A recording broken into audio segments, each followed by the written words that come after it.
नमस्कार दोस्तों, आज हम लोग दोबारा बात करने वाले हैं बिग बॉस के बारे में। जी हाँ दोस्तों, वही बिग बॉस जो पहले साल में एक बार आया करता था, लेकिन आजकल वो साल में 2-3 बार आ जाता है। खैर गाइस, इस बार का बिग बॉस काफी ज्यादा इंटरेस्टिंग होने वाला है। क्यों? क्योंकि भाई इस बार के बिग बॉस में कोई सेलिब्रिटी आया ही नहीं है। इस बार बिग बॉस में जो 2-3 जाने पहचाने लोग आए हैं उनके बारे में मैं एक एक करके आपको बता देती हूँ। उसके बाद हम बात करेंगे मोस्ट क्रिंज तानिया मित्तल के बारे में। तो गाइस, सबसे पहले नंबर पे आते हैं आवेश दरबार। जी हाँ, वही आवेश दरबार जो पहले के टाइम पे टिकटॉक बनाया करते थे। दूसरे नंबर पे अमल मलिक, जो एक टाइम पे बहुत बड़े सिंगर हुआ करते थे शायद। इसके बाद तीसरे नंबर पे है प्रणीत मोरे, जो कि एक स्टैंड अप कॉमेडियन है और नो डाउट इनकी कॉमेडी बहुत अच्छी हुआ करती थी। इसके बाद चौथे नंबर पे है मृदुल तिवारी, जो कि एक यूट्यूबर है जो हमारे कम्युनिटी से आते हैं। इसके बाद आते हैं जिशान कादरी। जी हाँ, वही गैंग ऑफ वासेपुर वाले। ये वो सारे कंटेस्टेंट है जिनको मैं थोड़ा बहुत जानती हूँ, जिनके बारे में थोड़ा बहुत सुना है और जो कि मुझे थोड़े बहुत अच्छे भी लगते हैं। लेकिन इन सब के बाद भी जो बिग बॉस की क्वीन है, जो कि हम सबकी फेवरेट क्रिंज है, वो है तानिया मित्तल। जी हाँ गाइस, तानिया मित्तल जो बिग बॉस बने ना बने,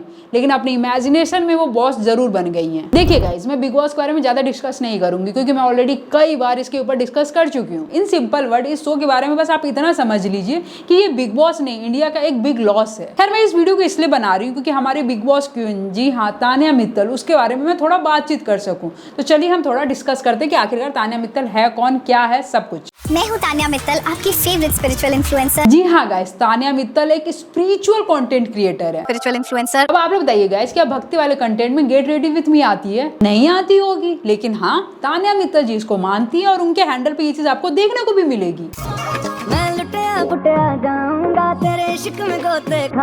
तानिया जी बिग बॉस में ये कह रही थी कि उन्हें बाथरूम में साड़ी चेंज करनी पड़ रही है क्योंकि वो सामने सबके चेंज नहीं कर सकती हैं। तो साड़ी भी मैं अंदर पहन रही हूँ बाथरूम में। तानिया जी, आप यहाँ पे मुझे एक जवाब दीजिएगा जब भी आप इस वीडियो को देखेंगी कि भाई जब आप कैमरे के सामने गेट रेडी विथ मी करते हो, क्या वो सबको नहीं दिखाई देता? मतलब आप अपने बातों को कितना ज्यादा कॉन्ट्राडिक्ट करते हो। पहले मुझे लगता था कि यूके राइडर ने सेटल कर दिया कि भाई वही जोकर की कैटेगरी लेंगे, लेकिन आज के डेट में आप उनको बराबरी से टक्कर दे रहे हो। इनफैक्ट आप उसको रिप्लेस तक कर दोगे। जेन्युइनली गाइस, तानिया मित्तल अपने बात को इतना ज्यादा कॉन्ट्राडिक्ट करती है ना, जिसकी कोई हद नहीं। किसी इंटरव्यू में ये बोलती थी कि इनके पिताजी जॉब किया करते हैं। मेरे फादर जॉब करते थे, बट हमारे जितने कजिन्स थे वो बहुत ही अमीर थे। किसी इंटरव्यू में बोलती है कि इनके पिताजी बहुत बड़े बिजनेसमैन थे। बचपन से ही मैं अपने पापा को बिजनेस करता देखती थी। इतने अच्छे बिजनेसमैन थे वो कि मेरा भी सपना था कि मैं उनके जैसी बनूं। किसी इंटरव्यू में ये कहती है कि मैं बिल्कुल ही अनपढ़ लड़की हूँ। आपने अभी थोड़ी देर पहले बताया कि 12वीं पास की आपने, उसके बाद आपने पढ़ाई नहीं की। किसी इंटरव्यू में ये कहती है कि इन्होंने आर्किटेक्चर की डिग्री ले रखी है। 2 साल आर्किटेक्चर में बहुत स्ट्रगल करा। तानिया जी आर रियली सो कंफ्यूज्ड, और आपको ऐसा लगता है कि जो चीज आप रील में डालती हो उसको आप रियल लाइफ में भी डाल लोगे, लेकिन नहीं, ऐसा नहीं है। रियल लाइफ में लोग पकड़ लेते हैं, जैसे कि अभी हमने पकड़ लिया। तानिया मित्तल ना इतनी ज्यादा सेल्फ ऑब्सेस्ड है जिसकी कोई हद नहीं। अगर हम तानिया मित्तल के इंस्टाग्राम के कंटेंट की बात करें तो आप एक बार उसके कंटेंट को कंज्यूम कर लेना। अगर आप उसके रील को स्क्रॉल करेंगे ना, तो आपको स्क्रॉल करते करते ही समझ में आ जाएगा कि कितनी ज्यादा शो ऑफ है। तो लग सकता है मैं पागल हूँ, पर बॉम्बे में मैंने बड़ा पाव तो खा लिया, पर अब मुझे मीठा खाने का मन कर रहा है। मैं 9 बजे की फ्लाइट ले रही हूँ दुबई की, और मैं बकलावा खा के कल वापस आ जाऊंगी मुंबई। मतलब ये अपनी हर दूसरे वीडियो में बकलावा खाने की डिमांड करने लगती हैं, और उसमें भी शो ऑफ ये ऐसा करती है कि वो बकलावा खाने दुबई जाएंगी। तो अभी यहाँ पर जयपुर में 6 बज रहे हैं एंड हमने टिकट्स बुक कर दिए हैं अबू धाबी के, क्योंकि मुझे खाना है बकलावा। तो पहले मुझे तो बकलावा का शौक लगा है, पर दुबई मैं फिर से आ रही हूँ। कल से कुछ मीठा नहीं मिला मुंबई में, बकलावा खाने चल सकते हैं क्या? भाई आपको मैं बकलावा ना मुंबई में ही दिला दूंगी, आ जाना आप मेरे पास। और मुंबई में भी ना, मुंबई एयरपोर्ट पे ही आपको मैं दिखा दूंगी। लेकिन नहीं भाई, आपको दिखाना है, आपको शो ऑफ करना है कि भाई मुझे दुबई जाना है। जिस चीज को अपना कोर कंटेंट मानती है, जिसको नीच मानती है, यानी कि साड़ियां, आप उसको तक लेके स्टेबल नहीं हो। आप उस बात को भी लेके कितना कॉन्ट्राडिक्ट करते हो। अभी आप बोलते हो कि लड़कियों ने आपको बोला कुछ कूल पहन के आना है, इसलिए आप जिम वियर पहन के आ गई। आज हम किसी बहुत स्पेशल व्यक्ति से मिलने आए हैं, लड़कियों से, और उन्होंने बोला था कि साड़ी नॉट अलाउड, कुछ कूल सा पहन के आना है, इसलिए मैं अपने जिम के कपड़ों में आ गई हूँ। वहीं पे आप बोलते हो कि नहीं भाई, मुझे अपने कल्चर को लेके कुछ करना है मेरे देश के लिए। You can look hot and you can look confident in a sari also. You really don't need crop tops and mini skirt to make you look beautiful. देखिए तानिया जी, आपका कंटेंट और आपका बिजनेस दोनों ही इंटरनेट पे अच्छे से एक्सपोज हो चुका है। आप कुछ मत कीजिए, बस तानिया जी के इंटरव्यूज पे जाइए। आप किसी भी इंटरव्यू पे एक बार बस क्लिक कीजिए और एक बार आप उनके कमेंट सेक्शन खोलिएगा और कमेंट्स को पढ़िएगा। आपको कमेंट पढ़ने में ही समझ आ जाएगा कि किस तरीके से लोग तानिया मित्तल से स्कैम्ड हो चुके हैं। इस लाइक की वो जो अपना कंटेंट बताती है, अपने अपना प्रोडक्ट बताती हैं वो लोगों तक पहुंचते ही नहीं है। जितने भी लोगों ने प्रीपेड ऑर्डर किया है इनके वेबसाइट से उनको ब्लॉक कर दिया गया है। और ये भाई एक दो कमेंट की बात मैं नहीं कह रही हूँ, यहाँ पे हजारों ऐसे कमेंट है जो ये चीज बता रहे हैं। दूसरी बात, नो डाउट तानिया जी अपने कंटेंट से ओवर ऑब्सेस्ड हैं। अभी ये अपने कंटेंट के थ्रू अपने आप को शहजादी बताने लगती हैं। एहसास हुआ कि इतनी चीजें चाहिए होती है नहाने के लिए, अंडरगारमेंट्स चाहिए वो। और कभी अपने कंटेंट के थ्रू अपने आप को ओवर क्यूट दिखाने लगती हैं। तूने अपने से बड़ा शेर देखा है? शेर देखा है कभी? शेरनी देखी है? कभी इनको बहुत ज्यादा ठंड लगती है लेकिन उसके बाद भी ये वीडियो बनाती हैं। अब आप लोग बताओ गाइस कि जो वीडियो अभी आपने देखा इसकी क्या जरूरत थी? कोई जरूरत थी ये वीडियो बनाने की? अगर आप वाकई में जैकेट पहन लेती ना तो कहीं कुछ चला नहीं जाता। लेकिन यहाँ पे मुझे बताने की जरूरत नहीं कि आप क्या दिखाना चाहती हैं। तानिया जी के मैक्सिमम कंटेंट में आपको यही चीज देखने को मिलेगी जिसके बारे में मैंने अभी बात की है। बाकी बात रही रियल लाइफ कॉन्ट्रोवर्सीज की, तो चलिए अब हम उसके बारे में बात करते हैं। तानिया मित्तल ने एक टाइम पे अपने इंस्टा हैंडल पे लिख रखा था कि ये एमपी टूरिज्म और यूपी टूरिज्म की ब्रांड एम्बेसडर है, लेकिन इन्होंने इतने सारे ब्लंडर किए। चलिए मैं एक एक करके आपको बताती हूँ। पहले इनको कुंभ में वीवीआईपी प्रोटोकॉल दिया गया। इसी टाइम पे कुंभ में एक बहुत बड़ी घटना हुई थी जिसको मैं थोड़ा डिटेल में आपको बता देती हूँ जिसकी वजह से आपको मेरा कॉन्टेक्ट समझ में आए। सो गाइस, मौनी अमावस्या का दिन था और इस दिन कुंभ में स्टैम्पेड हो गया था। इस स्टैम्पेड में कई लोगों की जान चली गई थी। इसी बीच में एक वीडियो आती है तानिया मित्तल की, ये बताते हुए कि वो इस स्टैम्पेड में फंस गई थी। ऑनेस्टली अगर आप लोग वहाँ होते, मेरे को अभी भी इतना ट्रॉमा है यार। अब आप यहाँ पे इनका झूठ देखिएगा, ये इतना ज्यादा झूठ बोलती है। चलिए मैं आपको एग्जांपल के साथ दिखाती हूँ। मौनी अमावस्या के दिन जिस दिन स्टैम्पेड हुआ था उससे एक दिन पहले इनकी वीडियो आई थी। उसमें ये बता रही थी कि जहाँ पे वो जिस घाट पे खड़ी हैं वो बिल्कुल ही खाली घाट था। इनफैक्ट जिस घाट पे ये खड़ी थी उनको वहाँ पे वीवीआईपी प्रोटोकॉल दिया गया था। एक बार आप इस वीडियो को देख लीजिए, उसका आपको पूरा कॉन्टेक्स्ट समझ में आ जाएगा। सुना है कल मौनी अमावस्या पे प्रयागराज में बहुत भीड़ है,